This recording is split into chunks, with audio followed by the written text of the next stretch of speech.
ઉનાળામાં વધારે પડતા સૂર્યના તડકાના લીધે અમુક લોકોની ચામડી કાળી પડી જતી બ્લેક પડી જતી હોય છે, કે જેને સ્કિન ટેનિંગ કહેવામાં આવે છે. તો એ થવાનું મુખ્ય કારણ શું હોય છે? સૂર્યના તડકામાં યુવી નામના જે કિરણો રહેલા હોય છે તેની હાનિકારકતાના લીધે સ્કિન ડેમેજ કે સ્કિન બ્લેક થતી હોય છે. તો આપણે એના રક્ષણ બચાવ માટે શું કરવું જોઈએ? સૌથી પહેલાં તો એક તો પૂરતું પાણી પીવું જોઈએ, 10-12 ગ્લાસ દિવસમાં, એનાથી વધારે થોડું પાણી પીયા કરવું જોઈએ.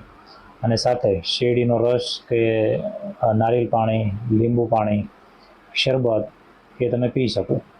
અને બીજું ફળ ફ્રૂટ જેમાં કે સકરટેટી, તરબૂચ, સંતરા, મોસંબી, દ્રાક્ષ એ બધું લઈ શકાય. તો આનાથી થોડી તકલીફ ઓછી થાય. અને સાથે જે ભાગમાં સ્કિન ટેનિંગ થઈ ગયું, બ્લેક પડી ગઈ છે, તો એને કઈ રીતે ઠીક કરી શકાય? તો એના માટે બેસ્ટ આયુર્વેદિક ઇલાજ બતાવીશ તમને. તો એમાં એક તો તમારે મુલેઠી પાવડર અથવા લાલ નાગ કેસર પાવડર એ તમને કોઈ બી આયુર્વેદિક સ્ટોરમાંથી મળી જશે. તો બંનેમાંથી કંઈક લાવી અને એને તમારે દૂધ અથવા પાણીમાં પેસ્ટ બનાવી, મતલબ થોડી ઢીલી, એ જ્યાં બી ભાગમાં ટેનિંગ થયેલું છે, સ્કિન બ્લેક થયેલી છે, ત્યાં એપ્લાય કરવાનું, સ્ક્રબિંગ કરવાનું, ઘસવાનું હલકા હાથે.